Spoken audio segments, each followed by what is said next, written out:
Genesis chapter 30.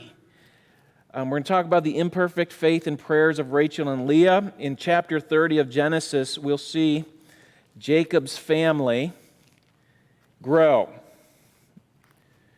In fact, by this time, Leah had had 4 boys successively. In chapter 30 here, we'll have 8 more being added to the register. We'll see, though, that imperfect faith and prayer in the lives of Rachel and Leah. Now, as we read verses 1 to 6 here, just so you can remember or at least understand the stage or set the stage here, it was a reproach. It was a disgrace for a woman not to be able to have children, and that's what we have here. The more children she has, the better position she was in. But Genesis 30, we'll see Rachel has none, and she begins to get jealous, all right, or envious. Let's read verses 1 to 6 of Genesis 30. And when Rachel saw that she bare Jacob no children, Rachel envied her sister and said unto Jacob, "Give me children, or else I die." And Jacob's anger was kindled against Rachel, and he said, "Am I in God's stead? Who hath withheld from thee the fruit of thy womb?" Literally there, you know what the Hebrew says? The nose of Jacob turned red or burned. He was livid with her request.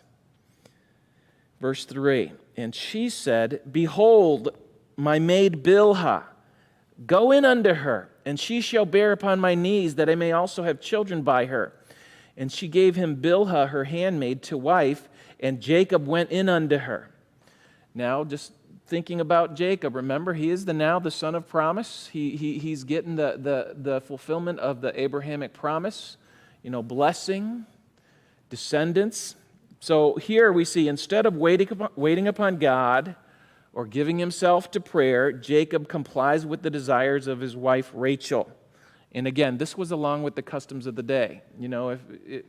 While she's having the baby Bilhah, she's on top of Rachel, then the child is Rachel's. And look what happens in verse 5. And Bilhah conceived and bare Jacob a son. And Rachel said, "God hath judged me, and hath also heard my voice, and hath given me a son. And therefore called she his name Dan." So here in Genesis 30, we have a man with Jacob, one man with 2 wives. This was bigamy. It was an exception to God's original plan for marriage. It's never condoned. It's never condemned in Scripture. But every time it does happen, there's always bad situations going on. And remember, Abraham and Sarah did the same thing. So, sometimes the sins of mom and dad are passed along to the children. But God didn't approve of it with Abraham and Sarah, and neither does he approve of it here. But he makes a concession. As we see here, we're talking about Rachel's prayer, Rachel's prayers.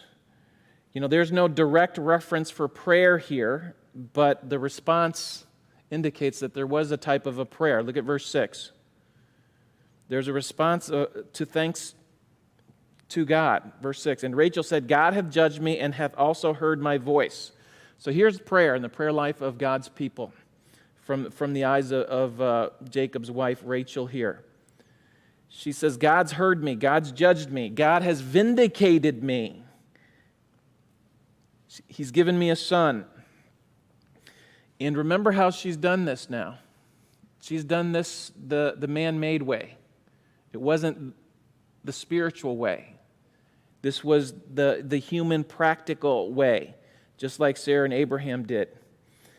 And again, her goal is the same. Jacob's house is going to be blessed. That's the promise. But her methodology was human or man-made rather than waiting for God. Now, this is Rachel. When Rachel and Leah, they'll secure or they'll bring into the world other boys through their maids. What God does through this is what we call a concessionary manner. Remember God's will for marriage. Genesis 2:24, right? For this reason shall a man leave his father and his mother and shall cleave unto his wife. One man, one woman for life. That's not this. But here, God, this is a concessionary manner. He permits what weak faith or imperfect faith that we have to still move forward in the fulfillment of His will, right? Here's another example. Old Testament, remember Moses? He was told to speak to the rock. He didn't speak to the rock. Numbers chapter 20. He didn't speak to the rock. He struck the rock. And yet water still came out. Moses' sin, disobedient, but God's grace still flowed. And the people were given water. So God provided the need, but it was not the ideal method, right? It wasn't supposed to be through this manner. Yet He permits the building of the nation of Israel through the imperfect faith of competing wives and maids. So there's that concession. God knows your weakness. God knows your imperfect faith or your mustard seed faith. And He's still moving on with His promises, even though your faith is weak. So God honors, here's the principle that we gather from this story or the cluster of stories here. God honors even the smallest amount of imperfect faith. And that's all by grace. It's all by God's goodness and not men's or humanity's or the believer's practical means of trying to get prayers answered. So God honors the smallest faith, and as we saw there, she says in verse 6, God hath judged me, and also hath heard my voice, and hath given me a son. Therefore she called his name Dan. So she gives God glory. She publicly says it, right? Therefore, this is what God has done for me. Now, so far in verses 1 to 6, we see that Jacob is not a spiritual leader. It's not a spiritual home. There's no altar. There's no patience. There's no pointing back to the promise of God. There isn't even a remembrance of what happened with his father and his grandparents about the promise of children. So there is no spiritual leadership in the home. Jacob is being used as a pawn. And then this first prayer is answered through human means, but God still does it out of grace. Now look at Rachel's second prayer in verses 7 and 8 here. And Bilhah, Rachel's maid, conceived again and bare Jacob a second son. And Rachel said, with great wrestlings have I wrestled with my sister, and I've prevailed. And she called his name Naphtali, which means wrestling with God. Dan's name means vindication. Naphtali means struggle or wrestling. And here are the principles of prayer that we get through this. God may choose to give answers to prayer even when we depend on human means, just like the first son from Bilhah. Now, we see there a different element, though, in verse 8 here. She says, with great wrestlings have I wrestled with my sister. The picture there is that she has wrestled with God and also wrestled with her sister. And Jacob the same words or phraseology would be used when Jacob wrestles with God just a few chapters later. So here is Rachel intensely struggling or wrestling with God in prayer, and God answering through imperfect means. Right? Intense struggle here. This wrestling with God is, I think, intended to produce in her patience, to develop her trust, but God does answer. But this competition between the wives is not over. Let's jump to verse 9. As we look at Leah's prayer. When Leah saw that she had left bearing, in other words, she was barren for a season. She couldn't have any children. She took Zilpah, her maid, and gave her Jacob to wife. And Zilpah, Leah's maid, bare Jacob a son. And Leah said, "A troop cometh." And she called his name Gad. And Zilpah, Leah's maid, bare Jacob a second son. And Leah said, "Happy am I, for the daughters will call me blessed." And she called his name Asher. So let's remember Leah's story. Leah may have been a willing participant in the deception of Laban against Jacob. She may have been in on the trick, or she just may have been an obedient daughter. Right? One of those is true, or both, right? But if we give her the benefit of the doubt, in which I would want to do, that she was just an obedient daughter following her father Laban in the trickery against Jacob, whatever the case was, Jacob was loved by her. She loved him. She was devoted to him throughout the marriage, even though she was disdained. She was looked down upon as a disappointment. Her soul probably shriveled, knowing that she loved him, but he didn't love her. And either, she's the object of Jacob's disappointment or a tool by her father, her conniving father. But either way, she's being continually compared to her unnaturally or unusually beautiful sister. With all that going on, her life, her inner heart is not hidden from the eyes of God. Personally, I believe she had a tender heart and wanted to do and please God and do right by her husband.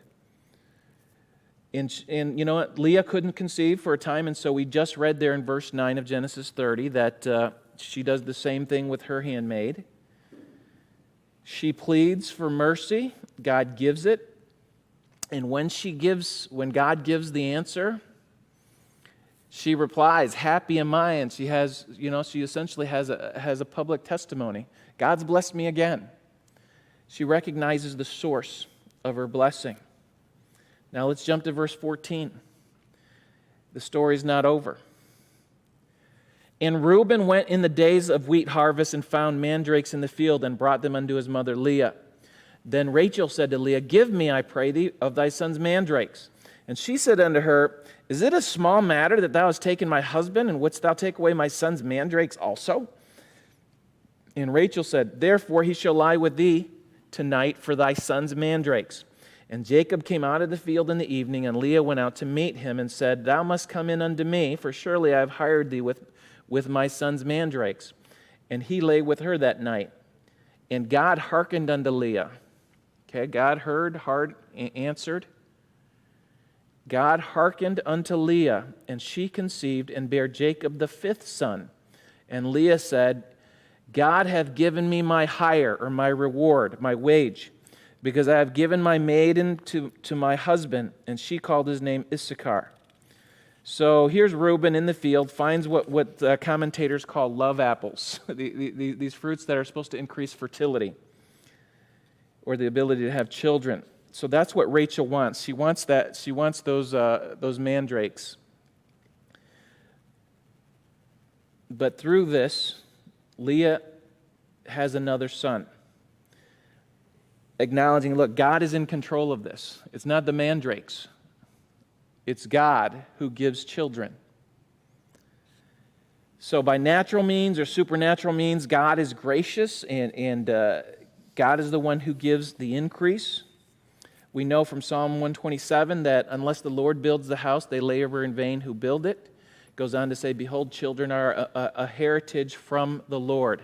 The fruit of the womb is his reward. So it's God that gives the increase in children here. And also, it is God who knows motives. It's weird what Leah says there at the end of verse 18. God hath given me my reward because I have given my maiden to my husband. That doesn't make sense, does it? Okay? What I think is happening there in her mind is that she wants to please and love her husband. She wants to see the family of Jacob increase. That's what was promised. And I think the desires of her heart are right, though the methodology is wrong. Right? In our eyes, it's wrong. And in God's eyes, but God honors the mustard seed faith, imperfect though it is. Listen to 1 Samuel 2:3. For the Lord is a God of knowledge, and by him actions are weighed.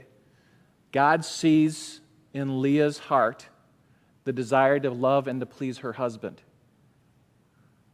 though her methodology is off.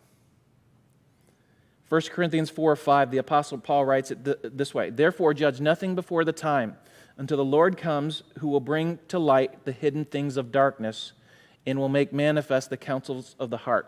You know, God knows why you do what you do. God knows the intentions of your heart. Though you may do the wrong thing, trying to get the right thing, God knows. And here we see the principle that God rewards faith.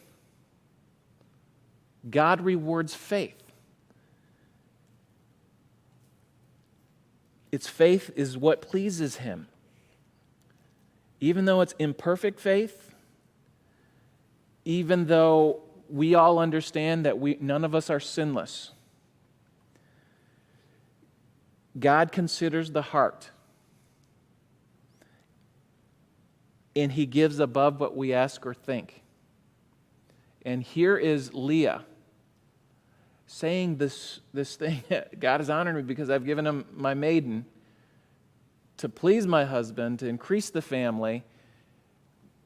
But that's not why God does it, I think. I think God does it because her intention is to love and honor her husband. God rewards faith. And that's why she says in that verse, he has given me my reward or my hire in verse 18. The same principle we'll see in 1 John 3:22, right? Leah realized that the reward, the answer to prayer, is because of her faith and works. Listen to 1 John 3:22. Okay, it's a promise that the Apostle John writes. He says, And whatsoever we ask, we receive of him because we keep his commandments and do those things that are pleasing in his sight. So in a sense, our rewards are related to our faith and our works. Right? The effectual fervent prayer of a righteous man avails much. I am righteous. I am right with God and I'm living right, so I have the confidence that God hears, and because I know that God hears, he's going to answer. And this is Rachel. This is Leah. She has faith, believing that she has been doing right, loving her husband, and God gives her this answer. But it's not over. Look at verse 19. And Leah conceived again. This is her sixth son now. And Leah said, God has endued me with a good dowry, a good gift. Now will my husband dwell with me, because I have borne him 6 sons, and she called his name Zebulun. So here she's still keeping hope alive that her husband will love her more because of more boys, more sons. And it says, afterwards she bare a daughter and called her name Dinah. So here's an unloved wife who has the 6th son. So she is an unloved wife who gives the nation of Israel 6 of the 12 tribes. So God is, I believe, honoring her faith, though imperfect. So she recognizes here, as we should, she says, verse 20, God hath endued me with a good dowry. So where is all this goodness in answering a prayer comes from? It comes from God. She acknowledges that. She knows that.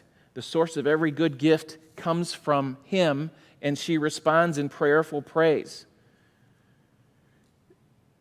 She has learned the truth of 1 Thessalonians 5:18. In everything give thanks. She's called blessed. She's happy. And so we'll close up Leah's life of prayer here, where it's interesting to note the Scripture doesn't record the death of Leah. It records the death of Rachel. Rachel will die when she bears Benjamin, the last of the 12 boys. But here, though she's unattractive in appearance, she's unloved, she's even despised, God sees in her an inner beauty, which God uses to carry out his plan. She couldn't change Jacob, but she could change herself.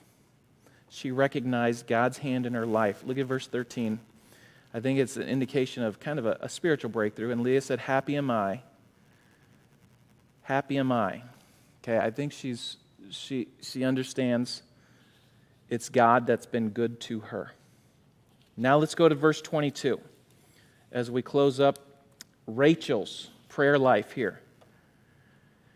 So what's happened so far? There's been 10 sons born, none of them to Rachel. Okay, look at verse 22. And God remembered Rachel, and God hearkened to her, and opened her womb. And she conceived and bare a son, and said, God hath taken away my reproach. And she called his name Joseph, and said, the Lord shall add to me another son. So we're back to Rachel's prayer life here. And again, we can assume that she prayed for her son because it says God hearkened to her and opened her womb. So she may have thought it was the mandrakes, the love apples, right at the beginning. But here's the declarative statement. God did this. It wasn't human means or human ingenuity. God has given you another child. He's opened your womb. And then she says, God has taken away my reproach, the disgrace of not being able to have children. So God cares here for individual believers and their conditions. God is watching over her, and she conceives and has a son named Joseph. Joseph's name has a double meaning. One is taken away, and the other is adds. God has taken away my reproach, and then she says it there at the end of verse 24, the Lord shall add to me another son. So Rachel is jubilant over her first son. And then she is expectant over another son. He'll add to me another son, Benjamin, which she'll have, and then she will pass away in giving birth to him. So what do we see here in chapter 30? We see the imperfect faith of two believing women. And God honors it. God is continuing on with his covenant promise. I'm going to bless you, and I'm going to make your people great, and you're going to have many descendants. And here is that germ form. The 12 sons will become the 12 tribes, and each of these sons here will be the head of those 12 tribes. So God honors the smallest amount of faith through grace.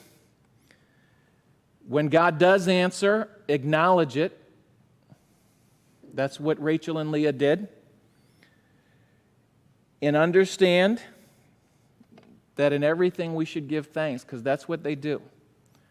When God does come through and answer their prayer, even with their imperfect faith and imperfect obedience. To me, that's an encouragement because none of us are sinless and none of us have perfect faith. But God sees the heart and he honors the faith. So, any questions or comments there? Again, that was hard for me to study because it wasn't easy outline format. It went back and forth with many stories, but it shows us a lot about God honoring even imperfect mustard seed faith. All right, let's go ahead and look at